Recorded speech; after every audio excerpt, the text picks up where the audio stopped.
Assalamualaikum warahmatullahi wabarakatuh. Saya dari kelompok yang menerangkan web series. Perkenalkan, nama saya Widi Nur Oktaviani, bersama teman saya Nanang Kosim, bersama teman saya Muhammad Adela Nedi, Raka Bagaskara, juga Iren Noparina. Kami di sini akan menerangkan tentang web service. Web service adalah aplikasi sekumpulan data atau database, perangkat lunak atau software, atau bagian dari perangkat lunak yang dapat diakses secara remote oleh berbagai piranti dengan sebuah perantara tertentu. Penggunaan web service mampu mengatasi permasalahan interoperability dan mengintegrasikan sistem yang berbeda. Secara umum, web service dapat diidentifikasi dengan menggunakan URL seperti hanya web pada umumnya. Misalnya, www.namaweb.com. Namun yang membedakan web service dengan web pada umumnya adalah interaksi yang diberikan oleh web service. Ya, assalamualaikum warahmatullahi wabarakatuh. Saya akan melanjutkan materinya. Di sini ada sejarah web service. Sejarah web service. Kelahiran web service didorong oleh perangkat generasi web dari web 1.0 ke web 3.0. Sejak diperkenalkan web pada tahun 1990 oleh tim Berners-Lee, terjadi perkembangan yang luar biasa. Lama-kelamaan web semakin populer ketika sudah bisa terhubung ke jaringan internet.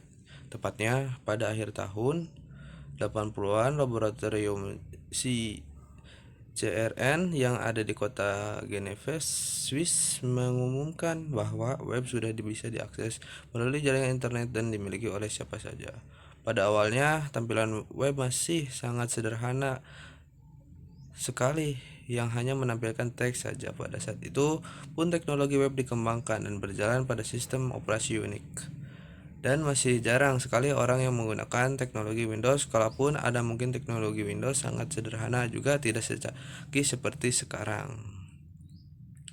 Lalu next, web series. Web 1.0 merupakan teknologi web yang pertama kali digunakan dalam aplikasi World Wide Web, atau adanya menyebut web 1.0 generasi pertama sebagai www itu sendiri, yang banyak digunakan dalam situs web yang bersifat personal. Karakteristik web 1.0 antara lainnya: yang pertama, merupakan hakaman web yang statis atau hanya berfungsi untuk menampilkan. Lalu yang kedua, halaman masih didesain dengan HTML murni yang hanya memungkinkan orang untuk melihat tanpa ada interaksi.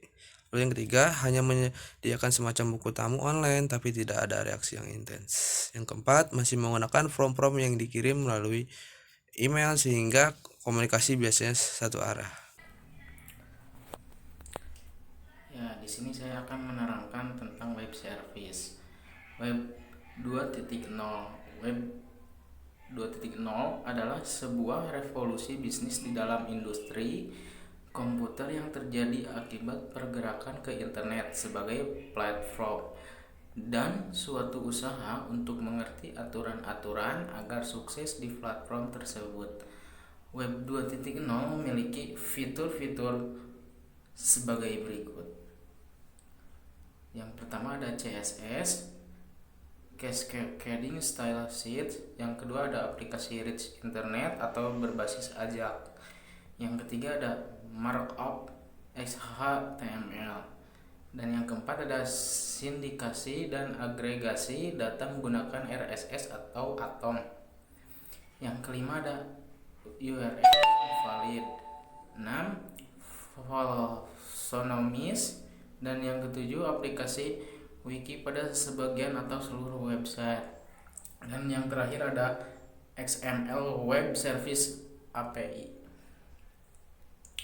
Nah, di sini juga ada Web 3.0 merupakan generasi ketiga dari layanan internet berbasis web.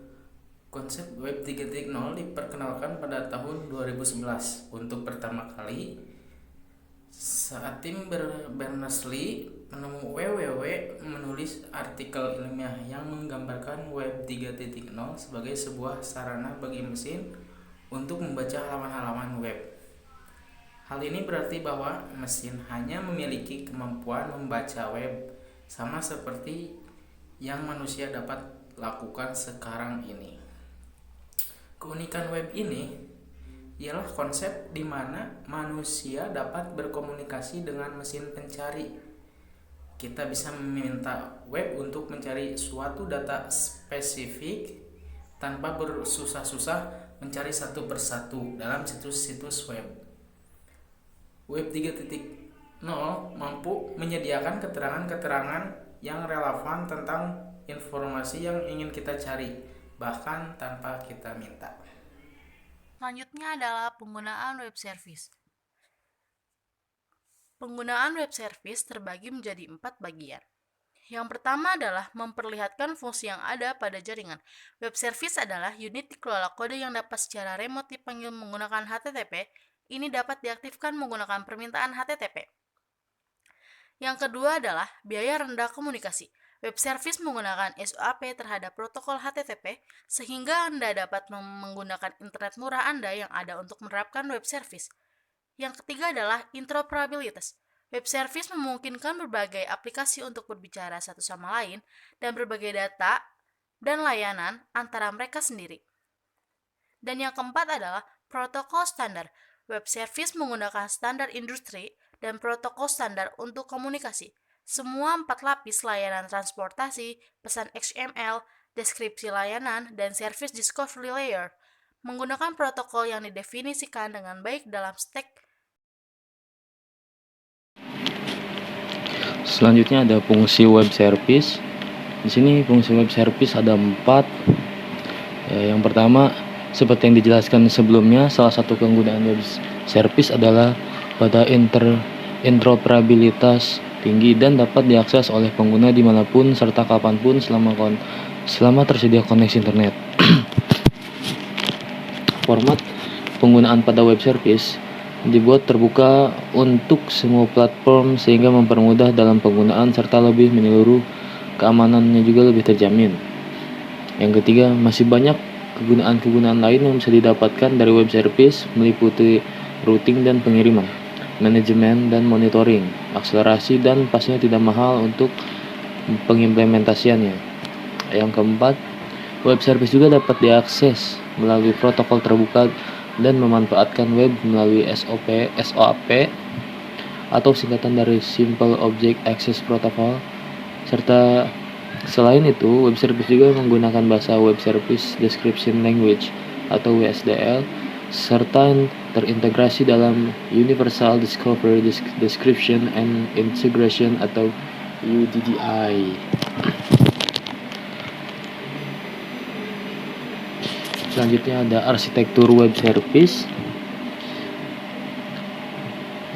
Suatu web service memiliki bentuk arsitektur yang terdiri dari beberapa komponen, meliputi access atau SOAP, XML Discover atau UDDI, EBXML Registries, Describe atau WSDL, dan terakhir Communication Layer, HTTP, SMTP, serta protokol lainnya. Yang pertama ada XML. Sama seperti HTML, XML merupakan salah satu meta markup language berupa teks biasa, namun bedanya XML lebih difokuskan untuk menyimpan data, bukan menampilkan. Pada XML, data dapat disimpan secara ringkas dan mudah diatur ke depannya.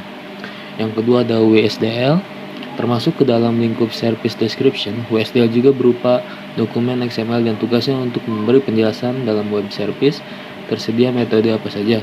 Selain itu, WSDL juga memberikan penjelasan parameter yang memanggil metode serta hasil pemanggilannya. Yang ketiga ada UDDI yang